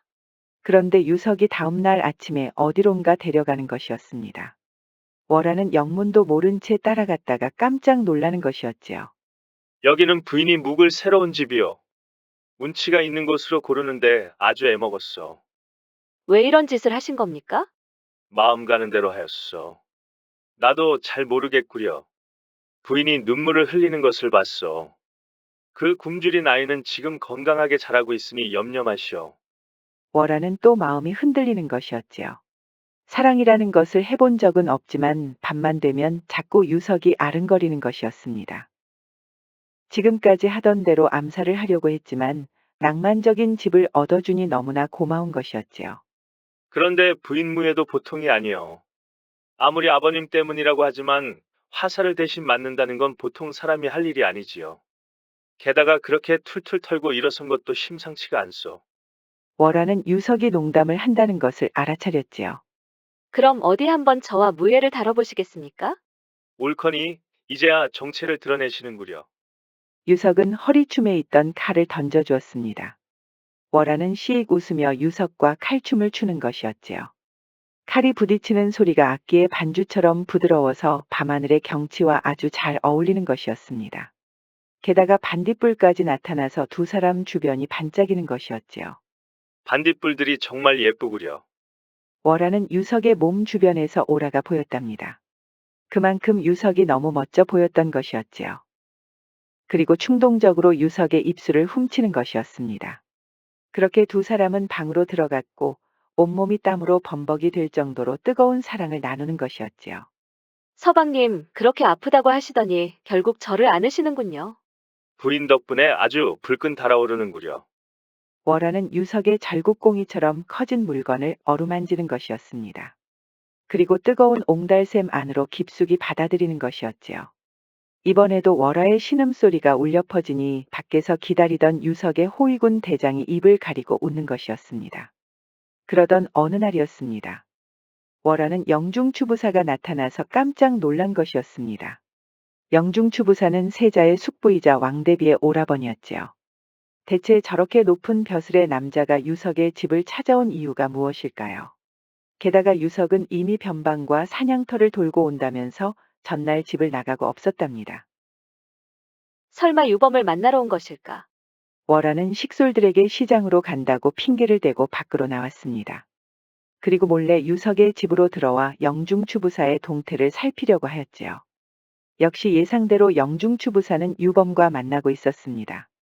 월화는 둘 사이에 커다란 음모가 있다는 것을 직감할 수 있었답니다. 영중추부사라는 대단한 자리에 있는 사람이 밖에 나오지도 못하는 유범을 만날 이유가 없었으니까요. 요즘 지방 현령의 여식 때문에 아주 바쁘시다고 들었습니다. 형수님 말씀입니까? 무서운 버섯을 이미 드렸는데도 아주 애를 먹으시는가 봅니다. 그러자 영중추부사가 불같이 화를 내는 것이었지요. 이제 농은 그만하시게. 마귀인지 머시기인지 하는 해괴한 놈들과 놀아나더니 머리까지 이상해진 건가? 아니면 그 머리색이 자네의 판단력을 점점 흐리게 만드는 것인가? 말씀 조심하셔야 할 것 같습니다. 이 머리색은 서양에서 다들 하고 있습니다. 그렇게 말씀하시면 외세와의 형국이 아주 어지러울 수 있습니다. 조정의 일을 보신다면 서양과의 관계도 예측은 하셔야지요. 농은 그만하라고 하지 않았나? 언제까지 그렇게 손 놓고 있을 것인가? 언제는 유석 그 방자한 놈을 금방 없애버릴 것처럼 말하더니 설마 그 현령의 여식 때문에 마음이 흔들리고 있는 겐가? 월화는 놀랄 수밖에 없었지요. 영의정 강씨의 반대파 중에 영중추부사도 있던 것이었습니다. 유석은 영중추부사를 내심 존경하고 있었지요. 세자의 숙부였기 때문에 반대파의 공세를 막아내고 있었으니까요. 겉으로는 세자를 아끼는 것처럼 행동하고 뒤에서는 이런 비겁한 음모를 세우고 있던 것이었습니다. 왕대비는 영중추부사가 야망이 있다는 것은 알고 있었지만 이 정도로 타락한 줄은 몰랐던 것이었습니다. 더는 시간을 줄 수가 없네. 독버섯 가지고 다니는 그 해괴한 놈들을 이제 믿을 수가 없어. 현령의 여식이 가짜라는 건 일찌감치 알고 있었네. 대체 그 계집이 뭐길래 자네나 유석이나 정신을 못 차리는 이유가 무엇인가? 그때 월화는 눈이 휘둥그레졌습니다. 유범의 목 주변에 있는 붉은 흔적 때문이었지요. 월화는 유석과 보냈던 밤이 떠올랐습니다. 반딧불이 밤하늘을 장식했던 그날 월화는 유석을 간절히 원했다는 것을 깨달았습니다. 유석의 입술뿐만 아니라 목 주변까지 탐하였지요. 월화의 바람이 워낙 간절한 탓이었는지 유석의 목 주변에 핥고 당긴 흔적이 남은 것이었습니다. 월화는 망치에 맞은 것처럼 멍한 것이었지요. 유범이 서방님이었어. 대체 어떻게 이런 일이? 사실 유석의 쌍둥이 동생 유범은 이미 어린 시절에 세상을 떠났답니다. 유범은 금발이라는 이유 때문에 밖에도 나오지 못하였지요. 아이들이 저주받았다면서 돌멩이를 던졌으니까요. 유석은 동생을 끔찍이 아꼈습니다. 영의정의 친아들이 아니라는 이유로 식솔들한테도 눈치를 봐야 했으니까요.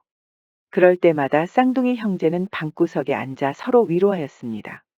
하지만 유석이 다른 양반댁 자제들처럼 성장하자 차별이 시작됐습니다. 유석은 여전히 동생을 아꼈지만 유범은 점점 외톨이 신세가 되었지요. 유석은 아버지를 돕느라 동생과 있는 시간이 점점 줄어들었습니다. 그리고 결국 유범은 스스로 생을 마감하는 선택을 하였습니다. 유석은 유범이 죽었던 그날의 충격을 잊지 못하고 있었지요. 아버지는 말로는 위로하였지만 사실 유범의 시신을 외면한 것이나 마찬가지였습니다. 금발의 아이를 자식으로 인정할 수 없는 것이었지요. 유범은 그렇게 세상을 떠났지만 집안에 해가 된다는 이유로 어느 누구도 그 사실을 알지 못하였답니다. 유석은 아버지에 대한 견제가 시작되고 암살 시도까지 이어지자 다른 계획을 세우기로 하였습니다. 이 세상에 없는 쌍둥이 동생, 유범 행세를 하면서 반대파들의 의중을 파악했던 것이었습니다. 그리고 바로 오늘 영중 추부사가 배후에 있다는 자백을 받아낸 셈이었습니다. 유석은 이미 월화의 정체를 알고 있었지요. 월화가 마귀파에 알아주는 살수라는 것과 현령의 딸로 위장해서 들어온 것까지 모두 꿰뚫고 있었습니다. 그런데 예상치 못하게 월화와 사랑에 빠진 것이었습니다. 그렇다면 금발은 대체 어떻게 된 일일까요? 유석은 아버지가 사신으로 있던 시절에 서양의 여러 기술에 흠뻑 빠져 있었답니다. 그 중에는 머리색을 바꾸는 염색약도 있었지요. 조선시대에는 흑발로 바꾸는 염색 기술은 있었지만 금발은 상상도 할 수 없는 것이었습니다. 그러니 살수로 악명을 떨친 월화까지 감쪽같이 속일 수 있었습니다. 필요할 때마다 흑발과 금발로 머리색을 바꿀 수 있었던 것이었습니다. 월화는 집에 돌아온 뒤에도 너무 놀라서 기진맥진하였지요. 돌이켜보니 금발로 바꾸면서 자신의 정체를 숨기는 유석에게 새삼 감탄한 것이었습니다. 한편으로는 키득키득 웃으면서 연기하는 유석에게 속은 것이 분하기도 하였지요. 서방님, 저를 그렇게 감쪽같이 속이셨다 이 말이죠. 월화는 다시 흑발로 염색하고 돌아온 유석의 품에 안겼습니다. 서방님, 정말 보고 싶었습니다. 월화는 유석의 치밀한 계략에도 반한 것이었습니다. 마귀파의 살수가 당한 것은 분했지만 그런 월화의 마음을 뺏으려면 그 정도 품성은 있어야겠지요. 월화는 유석의 미소를 보면서 너무나 듬직한 것이었습니다. 월화는 유석을 침소에 눕히고 우뚝 솟은 물건을 어루만지는 것이었지요. 유범을 협박하면서 물건을 만지작거린 일이 떠오르니 웃음이 나오는 것이었습니다. 부인, 뭐가 그리 재밌어? 아무것도 아닙니다. 오늘따라 서방님이 참 왕성하신 것 같아 덩달아 저도 기분이 좋습니다. 하지만 월화는 마귀파의 살수였기 때문에 수장을 배신할 수는 없었습니다. 그렇다고 유석도 포기할 수 없었으니 솔직히 모든 것을 말하기로 하였지요. 수장은 역시나 크게 진노하였습니다. 역시 내 놈이 다른 마음을 먹고 있었구나. 넌 이제 마귀파의 살수가 될 자격이 없다. 유석이 모든 사실을 알았습니다. 반대파 세력들 배후에 마귀파뿐만 아니라 영중추부사가 있다는 것까지 모두 알았단 말입니다. 그것을 무슨 수로 안단 말이냐. 금발 머리를 한 유범은 가짜였습니다. 유석이 서양의 염색 기술을 이용해 모두를 속인 것이었습니다. 수장도 큰 충격을 받았지요. 하지만 이대로 물러설 수가 없었습니다. 마귀파 체면을 생각해서라도 유석을 꼭 암살해야 했지요. 그때 유석이 호위군들과 함께 나타났습니다. 서방님, 결국 일이 이렇게 됐군요. 사실 저는 현령의 여식이 아닙니다. 처음부터 서방님을 속였습니다. 월화가 무릎을 꿇고 눈물을 흘리는 것이었습니다. 그러자 유석도 처음으로 눈물을 보이는 것이었지요. 나 역시 처음부터 아픈 척하면서 부인을 속였어. 내 쌍둥이 동생도 어릴 적에 이미 세상을 떠났소이다. 내가 부인을 더 많이 속였단 말이오. 그러니 어서 이리로 오시오. 그러자 마귀파 수장은 이때를 기회로 여겼지요. 눈물 없이 봐줄 수가 없구나. 죽고 싶어서 제 발로 왔구나. 수장은 월화를 인질로 삼으려고 했지만 차마 그럴 수는 없는 것이었습니다. 살수였던 월화를 사실 자식처럼 아끼고 있던 것이었지요. 월아야, 지금도 늦지 않았다. 어서 유석을 제거하고 나와 떠나자꾸나. 저는 유석 서방님을 사랑합니다. 그리 할 수가 없습니다. 수장도 처음으로 눈물을 글썽거리는 것이었습니다. 그리고는 아무 말도 하지 않고 도망치는 것이었지요. 유석의 호위군들은 화살을 쏘려고 했지만 월화가 앞을 가로막았습니다. 수장은 눈물을 흘리며 도망치고 말았지요. 그렇게 영중추부사는 관가로 끌려갔고 반대파들의 상당수가 대가를 치러야 했습니다. 영중추부사는 유배를 갔다가 사약을 먹고 세상을 떠났습니다. 인질로 잡혀있던 현령의 딸도 무사히 돌아올 수 있었습니다. 월화는 유석이 마련한 집에서 행복하게 살고 있었습니다. 그러던 어느 날이었습니다. 월화에게 전서구가 날아온 것이었습니다. 월화는 비둘기 다리에 묶인 메모를 읽어보았지요. 월아야, 행복하게 잘 지내고 있느냐? 살수였던 내가 떠났으니 마귀파를 제대로 이끄는 건 힘에 부치는구나. 이렇게 연락한 이유는 바로 내 동생 때문이란다. 월화는 깜짝 놀랐지요. 죽은 줄 알았던 동생이 살아있던 것이었습니다. 마귀파에게 끌려갔던 그날 동생이 강물에 쓸려가 죽은 줄 알았지만 사실 마귀파 수장이 건전해 구해준 것이었지요. 모두가 월화를 제대로 훈련시키기 위한 수장의 생각이었습니다. 월화는 시장 상인으로 일하고 있는 동생과 재회하였습니다. 유석도 기쁜 마음으로 처남을 맞이하였답니다. 그렇게 세 식구는 오늘도 운치 좋은 집에서 행복하게 지냈지요.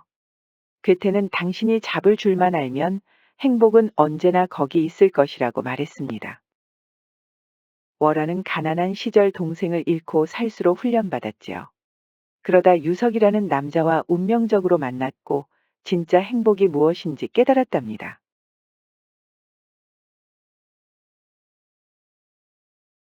옛날 조선시대에는 이조판서 유씨와 병조판서 배씨가 극심한 대립을 하고 있었습니다. 보다 못한 임금이 중재에 나설 정도였지요. 명을 받은 영의정은 두 사람의 화친을 위해 정략 결혼을 제안했답니다.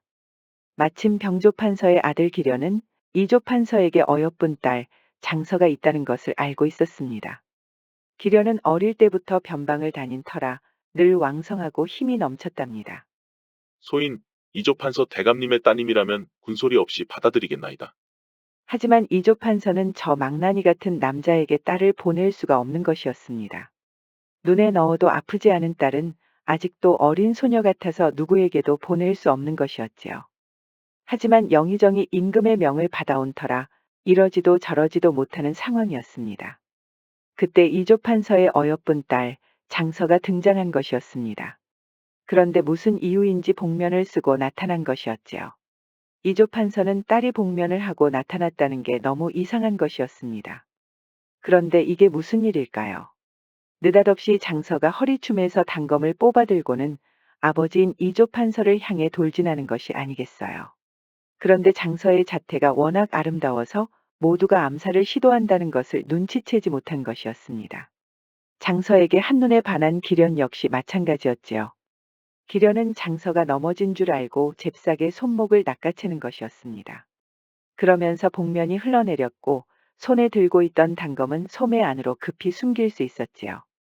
이렇게 어여쁜 따님을 보여주시다니 정말 황송합니다. 당장 내일이라도 혼례를 올리도록 하지요. 장서를 계속 이상하게 쳐다보던 이조판서가 벌떡 일어선 것이었습니다. 복면을 벗은 그 여인은 그렇게 아끼는 딸 장서가 아니었던 것이었지요. 장서로 위장해서 이조판서를 암살할 작정으로 들어온 것이었습니다. 그런데 이게 또 무슨 일일까요? 이조판서가 천인공노를 하려는데 옆에 있던 부인 명서가 만류하는 것이었습니다. 제 여식을 어여쁘게 봐주시니 무슨 말씀을 드려야 할지 모르겠습니다. 그렇게 같이 계시니 천생연분이 따로 없으십니다. 그려. 이조판서는 당황할 수밖에 없었지요.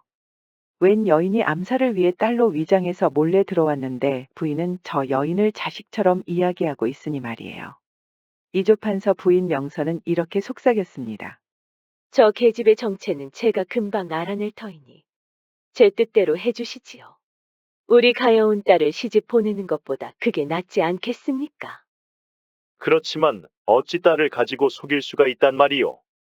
얼마 가지 않아 금방 들통이 날 터인데. 걱정하지 마십시오.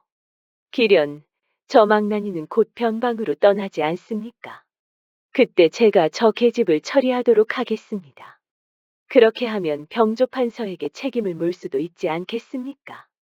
너무 위험한 계획이오. 저 여인이 누군지 모르겠지만 가짜라는 것이 들통나면 우리도 무사하지 못하오. 어차피 말도 못해서 집 밖으로 나가지도 못하는 아이 아닙니까? 그래서 이 많은 위인들 앞에서도 딸을 보여주지 못하신 게 아닙니까? 그럼 딸을 죽은 것으로 하자는 말이요? 지금도 죽은 것이나 마찬가지 아닙니까? 대감께서 새로운 인생을 살도록 도와주시면 되는 일입니다. 이조판서는 고통스러웠지요. 사실 이조판서의 딸 장서는 태어날 때부터 말이 어눌하고 글도 제대로 읽지 못했습니다. 아버지 이조판서는 딸이 창피해서 그 누구한테도 얼굴을 보여주지 못했답니다. 분명히 어여쁜 여인이었기 때문에 식솔들 입으로 전해진 것이 다였지요. 이조판서가 병조판서 아들 앞에서 많이 난처한 것도 다 그런 이유 때문이었습니다. 그렇다면 장서로 위장해서 들어온 여인의 정체는 무엇일까요? 이조판서 나리가 바로 제 아버지를 죽였습니다. 이 여인은 사신 이 씨의 딸 소영이었습니다. 소영이는 이조판서가 변방으로 떠났을 때 이견이 생겨서 아버지를 죽인 것으로 믿고 있었습니다. 아버지는 적들과 내통을 했다는 이유로 반역죄로 처형을 당하고 말았지요. 내가 잘못 알고 있구나. 내 아버지가 죽은 것은 병조판서 나리가 누명을 씌워서 생긴 일이다.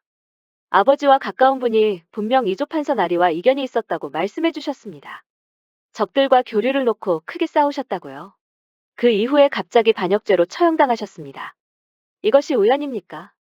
변방일은 병조판서 나리가 더 많이 관여한다는 것을 진정 모르느냐.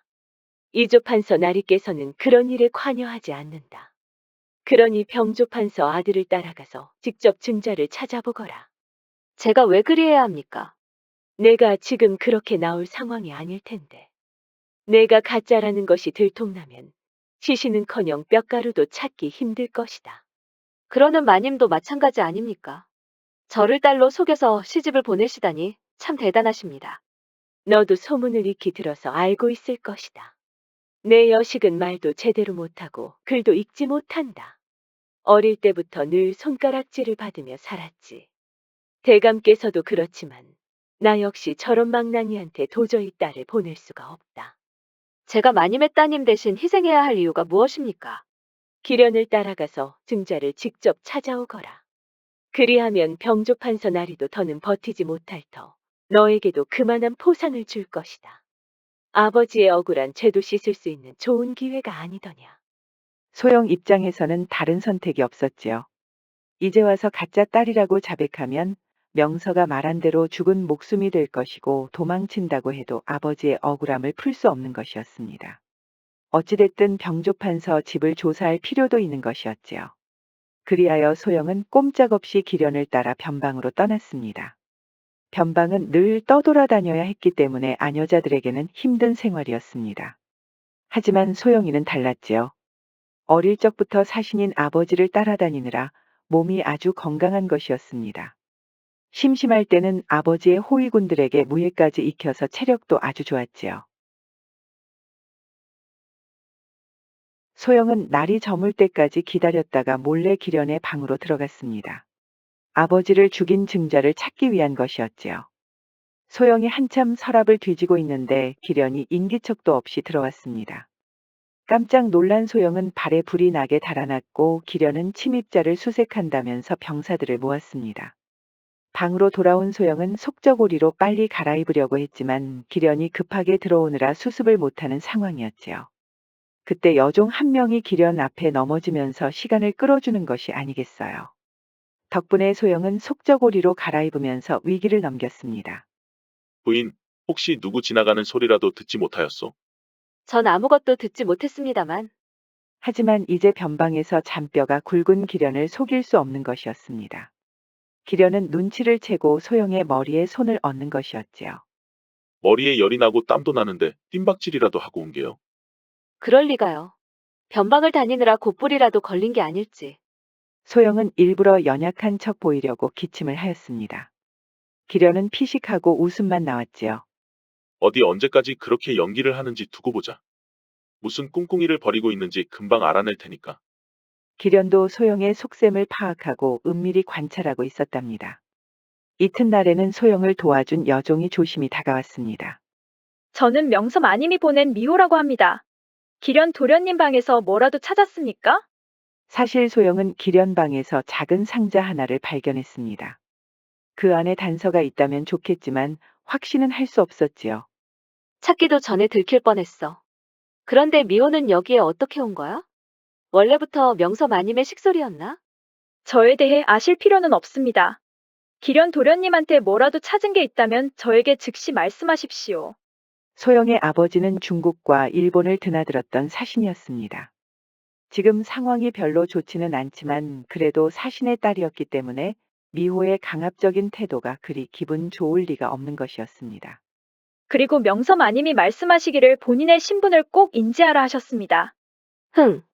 꼼짝없이 망나니 같은 남자의 여인이 됐으니 내 꼴도 참 처량하구나. 소영은 먼저 기련을 방심하게 할 필요가 있었습니다. 의심을 받지 않아야 증거도 쉽게 찾을 수 있을 테니까요. 하지만 기련은 좀처럼 약점을 보이지 않는 것이었지요. 기련이 워낙 변방을 다닌 경험이 많아서 유혹을 한다고 쉽게 넘어갈 인물이 아닌 것이었습니다. 그러던 어느 날이었습니다. 기련을 따르는 호위군 대장이 이런 조언을 하는 것이었습니다.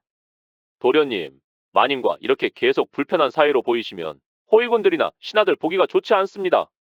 특히 호위군들 사기도 생각하셔야 하지 않겠습니까? 기련은 어쩔 수 없이 호위군들이 보는 자리에 소영을 불렀답니다. 마침 전국에 있는 병사들이 모여서 기련의 혼례를 축하하는 자리였지요. 보는 눈이 많으니 좀 불편하더라도 참으시오. 날 곤란하게 만들면 그대 목숨도 부지하기 힘들 것이오. 소영은 갑작스러운 협박에 당황해서 깨진 술잔에 손이 베인 것이었습니다. 병사들은 모두 기련의 애정 표현을 기대하고 있었지요.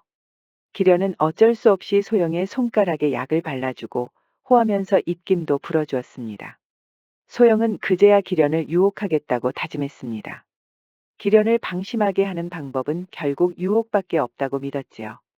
이렇게 전국에서 모이셨으니 제가 춤이라도 춰야 하지 않을까요? 소영은 기련 옆에 놓인 검을 들고는 화려하게 춤을 추는 것이었습니다. 눈앞에서 아리따운 건물을 구경하는 병사들은 입을 다물지 못하는 것이었습니다. 날 유혹하려고 아주 별짓을 다 하는구나. 그러다 소영이 발을 헛디디면서 넘어질 뻔했는데 기련이 잽싸게 받아준 것이었습니다. 그러자 병사들이 부럽다면서 박수를 보내고 웃음바다가 되는 것이었습니다. 기련은 태어나서 처음으로 여자 때문에 얼굴이 빨개졌지 뭐예요. 그렇게 며칠이 지나고 다시 미호가 조심스럽게 다가왔습니다.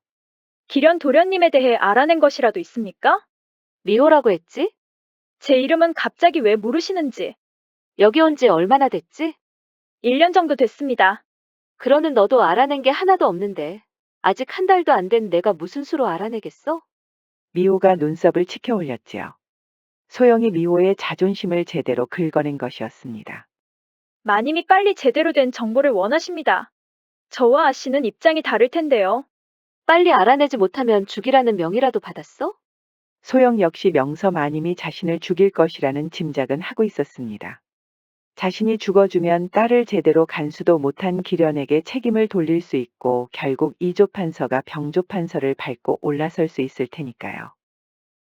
오해가 있으신 것 같습니다. 저는 살인귀가 아닙니다. 그럼 여기 온 다른 이유라도 있는 거야? 소영 아씨께서 아실 필요는 없습니다. 제대로 된 정보가 없으시다면 이만 돌아가겠습니다. 그리고 마님께서 본인의 신분을 똑똑히 인지하라 하십니다. 또 그 소리야. 소영은 그날 밤에도 기련의 방으로 몰래 숨어 들어갔습니다.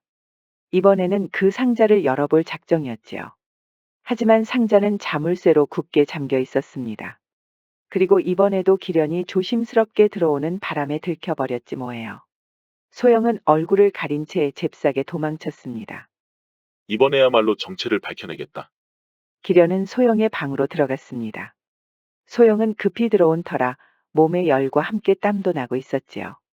부인, 그리고 보니 우리끼리 술상도 본 적이 없구려. 안 그래도 식솔들이 인삼주를 마실 때라고 하던데 오늘 아주 코가 삐뚤어지게 마셔보는 것이 어떻소? 기련은 소영을 취하게 한 다음에 사실을 실토하게 만들 작정이었습니다. 소영 역시 기련을 취하게 한 다음에 아버지에 대한 비밀을 조금씩 들어보려고 했지요. 그렇게 두 사람은 술을 진탕으로 마셨는데 소영이 생각보다 술이 센 것이었습니다.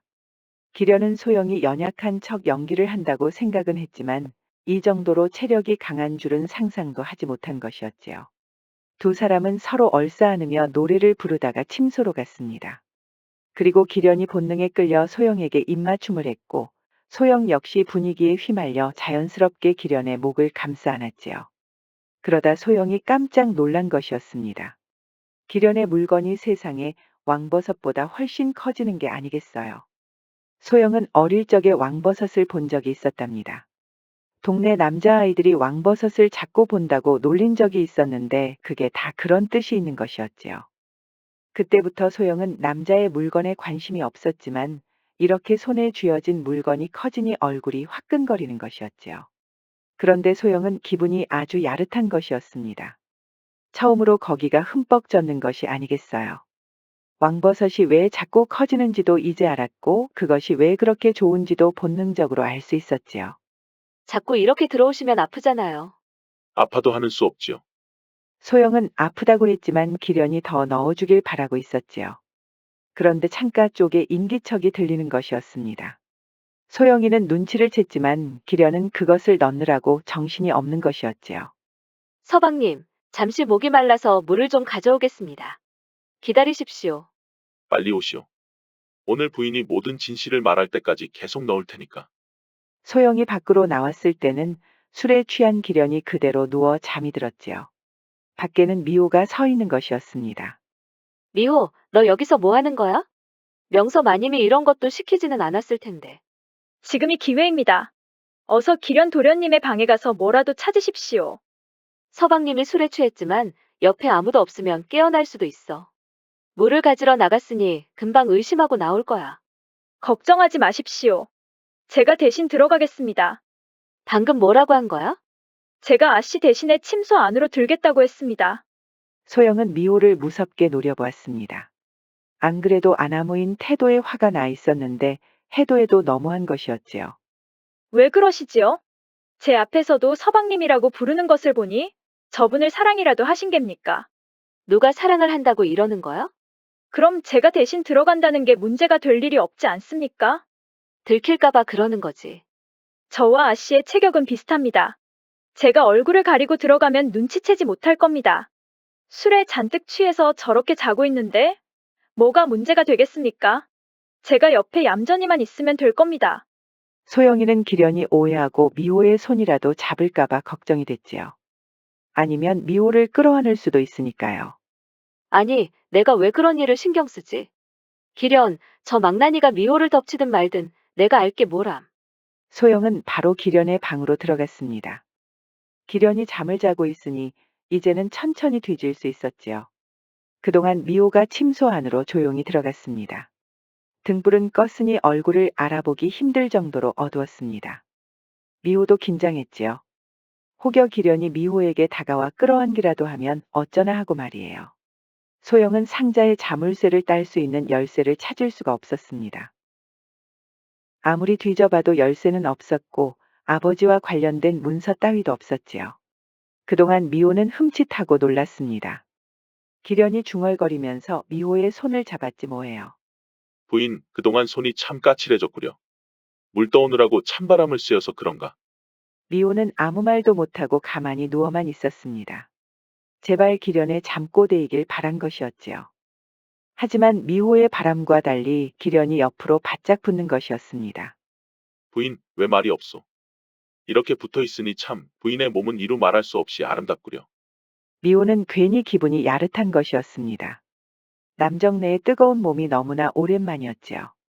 마음 같아서는 뜨겁게 달아오르고 싶었지만 소영이 올 때까지 기다릴 수밖에 없었습니다. 부인, 자는 것이오. 물이라도 마시고 주무시지. 기련이 몸을 일으켜 세우려고 하자 미호는 잽싸게 그 위에 올라갔습니다. 정체를 숨기려고 기련의 아랫도리로 얼굴이 갔지 뭐예요. 그리고 미호 얼굴 앞에 왕버섯보다 커진 물건이 떡하고 있는 것이 아니겠어요. 부인, 지금 뭐 하는 거요? 이건 또 새로운 체위를 보여주려는 것이요? 미호는 어쩔 수 없이 왕버섯보다 커진 물건을 꽉 쥐어주는 것이었습니다. 그리고 기련이 얼마나 건강한 사내인지 알 수 있는 탄탄한 허벅지를 매만져주는 것이었지요. 내가 아무래도 부인을 오해한 것 같소. 연약한 척 연기는 다 하더니 이런 면이 있었을 줄이야. 사실 미호도 좋았답니다. 모처럼 우람한 남자의 몸을 만지고 있으니 말이에요. 그동안 소영은 열심히 방을 뒤졌지만 실속은 없었습니다. 어쩔 수 없이 빈손으로 침소에 돌아와야 했지요. 창가에 온 소영이는 일부러 헛기침을 하였지요. 미호는 소영이 왔다는 것을 알았지만 무슨 핑계를 대고 밖을 나가야 할지 통 알 수가 없는 것이었습니다. 말이라도 하면 바로 정체가 들통날 테니 말이에요. 그래서 어쩔 수 없이 미호의 손이 좀 더 빨라졌지 뭐예요. 좋은 건지 싫다는 건지 별의별 소리를 내더니 자지러지는 것이었습니다. 그때를 놓치지 않고 미호가 바로 밖으로 나왔습니다. 왕버섯이 일을 치르고 있는 동안에 빨리 소영과 바꿔치기를 할 작정이었지요. 뭐라도 찾았습니까? 상자에 자물쇠를 열 수 있는 열쇠가 필요한데 아무리 뒤져도 없어. 그 열쇠가 소중하다면 아마도 몸에 지니고 있을 겁니다. 그러니 지금이라도 가서 찾아보십시오. 그런데 너 왜 이렇게 땀을 흘려? 너 뭐 했어? 그건 기련 도련님에게 물어보십시오. 소영은 곧바로 침소로 들어갔습니다. 아니 근데 기련이 거사라도 치른 사람처럼 몸을 뒤틀고 기지개를 켜는 것이 아니겠어요. 기련은 소영을 쳐다보더니 빙그레하고 웃는 것이었습니다. 부인 덕분에 그동안 쌓인 피로가 싹 달아났소. 정말 고맙소이다. 미호, 그것이 대체 뭔 짓을 한 것이야? 기분이 너무나 좋아진 기련은 소영을 데리고 산책을 나갔습니다. 서방님, 갑자기 왜 산책입니까? 부인, 저기 보이시오? 구름밖에 안 보입니다. 부인이 저를 저 구름 위로 날아오르게 해주셨는데 산책은 아무것도 아니지요. 오늘 밤은 소고기로 보양을 시켜드리겠습니다. 제가 서방님을 구름으로 보내드렸다고요? 부인, 이렇게 보니 선녀가 따로 없소. 기련은 어젯밤에 소영과 함께 있었는 줄 알고 이렇게 날아갈 것처럼 신났지 뭐예요. 그런데 어디선가 화살이 날아왔습니다. 기련이 소영의 손을 잡고 당긴 덕분에 아슬아슬하게 피한 것이었지요. 산적들의 습격이었습니다. 기련은 호위군들과 함께 어렵지 않게 해치웠습니다. 부인, 괜찮으시오? 서방님 덕분에 제가 살았습니다. 소영은 너무 무서워 기련의 품에 안겼습니다. 산적들이 명서 마님에게 돈을 받고 습격한 것이었지요. 소영도 무예를 익혔지만 어디서 누가 습격할지 알 수 없으니 너무나 두려운 것이었습니다. 그럴 때마다 곁에 있는 기련이 듬직해 보이는 것이었지요. 기련은 놀란 소영을 다독여주고 있었습니다. 기련이 소영의 어깨를 감싸 안을 때 허리춤에 열쇠가 달린 놀이개가 보였습니다. 저것이 그 상자를 열 수 있는 열쇠로구나. 부인, 무슨 할 말이라도 있는 것이오? 혹시 이씨 성을 가진 사신을 아시는지요? 저의 벗 아버지가 억울하게 죽음을 당하였다고 하여 혹시 아시는지 여쭈어 봅니다. 부인이 말하는 사신이라면 기억은 합니다. 제가 알기로는 적군과 미래를 하면서 반역죄로 처형당한 것으로 압니다만.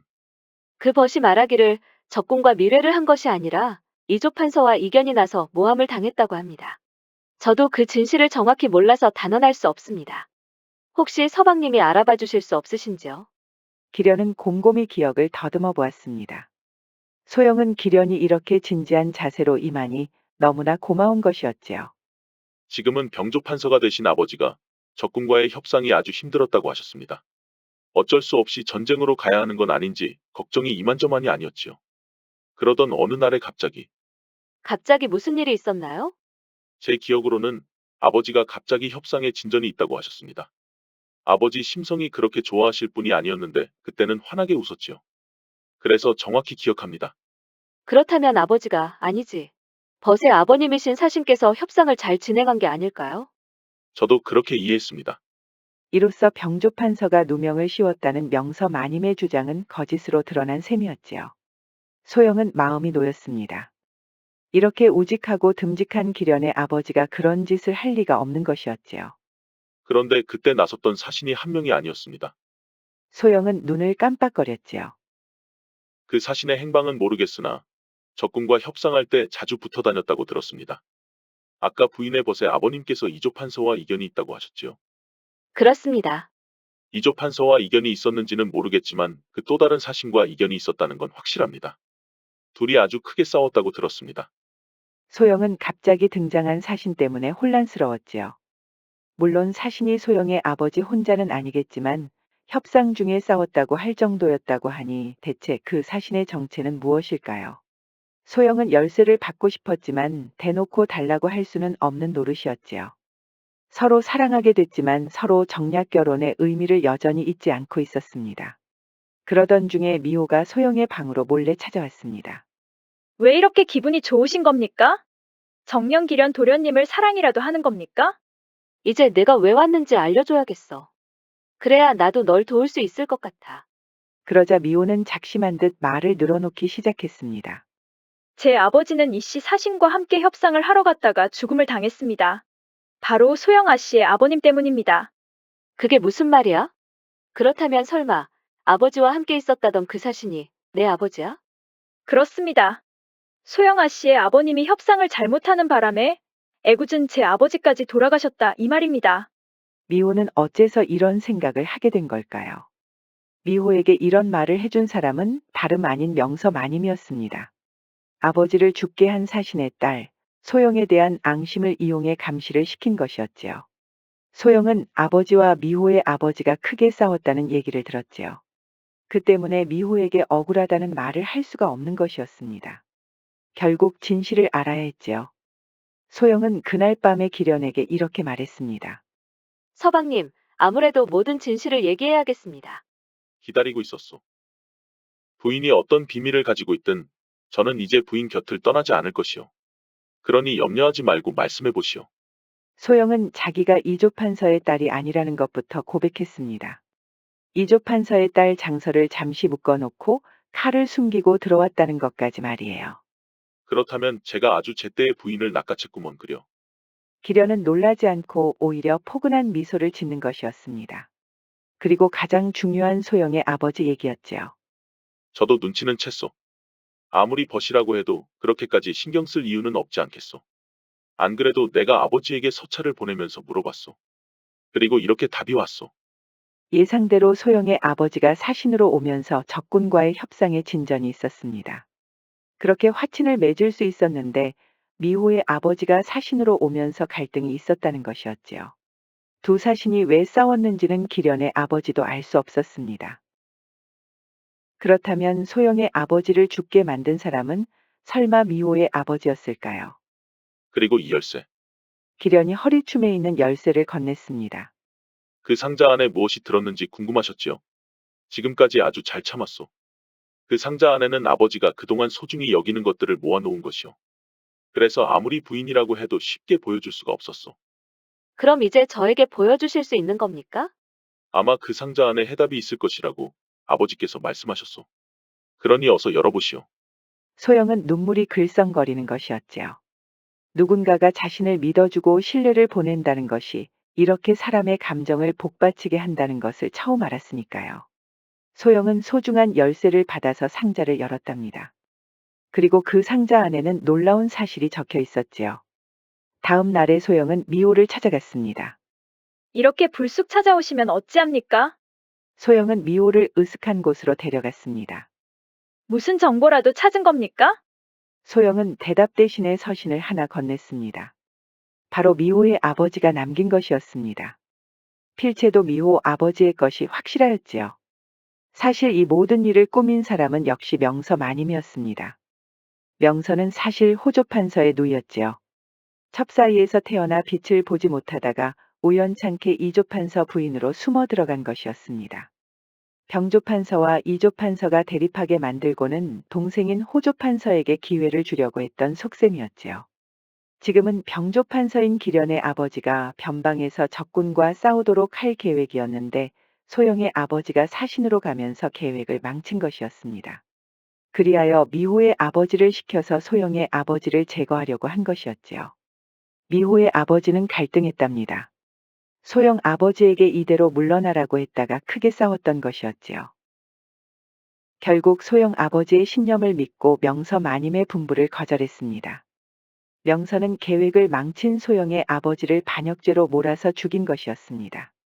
미호의 아버지 역시 명을 거절했다는 이유로 변방에서 제거당한 것이었지요. 미호의 아버지는 자신이 한 짓이 너무나 부끄러워서 이렇게 서신으로 남겨둔 것이었습니다. 신념이 강한 기련의 아버지는 그 서신을 열어보지 않고 그동안 보관하고 있던 것이었지요. 모든 진실을 알게 된 미호는 눈물을 펑펑 쏟았습니다. 소영은 그런 미호를 안아주면서 위로하였지요. 그렇게 진실은 밝혀졌고 이조 판서는 부인 명서의 정체에 경악한 것이었습니다. 임금 역시 크게 노하여 호조 판서를 극형에 처하고 명서는 유배를 보냈습니다. 소영의 아버지는 반역의 누명을 씻을 수 있었고 미호는 여종에서 양민으로 올라갔지요. 모두 임금의 뜻이었답니다. 부인의 용기가 아니었다면 조정의 혼돈이 그대로 이어질 뻔했소. 정말 상상만 해도 아찔하구려. 저는 단지 아버지의 억울한 죄를 씻겨드리고 싶었을 뿐입니다. 그러다가 서방님을 운명적으로 만난 것이지요. 그리고 미호는 아버지의 죽음의 더는 얽매여 살지 않아서 정말 다행입니다. 두 사람은 이제 서로 눈치 보지 않고 침소에 들어갔지요. 그런데 서방님, 저번에 제가 구름 위로 보내드렸다고 하였지요. 그렇소. 부인 덕분에 모든 피로가 다 풀렸지 뭐요. 사실 그때 있었던 사람은 제가 아닙니다. 누워있던 기련은 깜짝 놀라서 벌떡 일어섰지 뭐예요. 방금 뭐라고 하였소? 부인이 아니었다니. 그때 저는 지금의 제가 아니지 않습니까? 그때는 모든 것이 두렵고 믿을 수가 없었는데, 이제는 서방님을 완전히 믿을 수가 있습니다. 그러니 그때는 온전한 제가 아니었지요. 설마 미호가 옆에 있었다고 말할까봐 저도 좀 떨렸네요. 기련은 너무나 좋아서 소영을 품에 안았습니다. 소영은 미호가 어떻게 했는지 모르겠지만 커진 왕버섯을 한껏 매만져주는 것이었지요. 그리고 왜 기련이 구름 위로 날아간 것 같았다고 말했는지 이제 알 수 있었답니다. 왕버섯이 크게 일을 치른 것을 처음 봤지만 사랑하는 기련이라서 너무나 좋은 것이었지요. 한심포복이라는 옛말이 있습니다.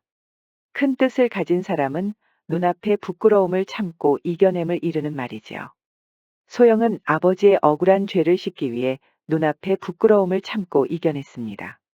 처음에는 기련이라는 남자 앞에서 온갖 창피한 일을 무릅쓰고 참았고 미호의 아나무인 태도에도 꿋꿋이 버티고 나아갔지요. 그 결과 기련과 사랑하게 되었고 미호의 속사정도 알게 되면서 이렇게 행복한 결말을 낳았습니다.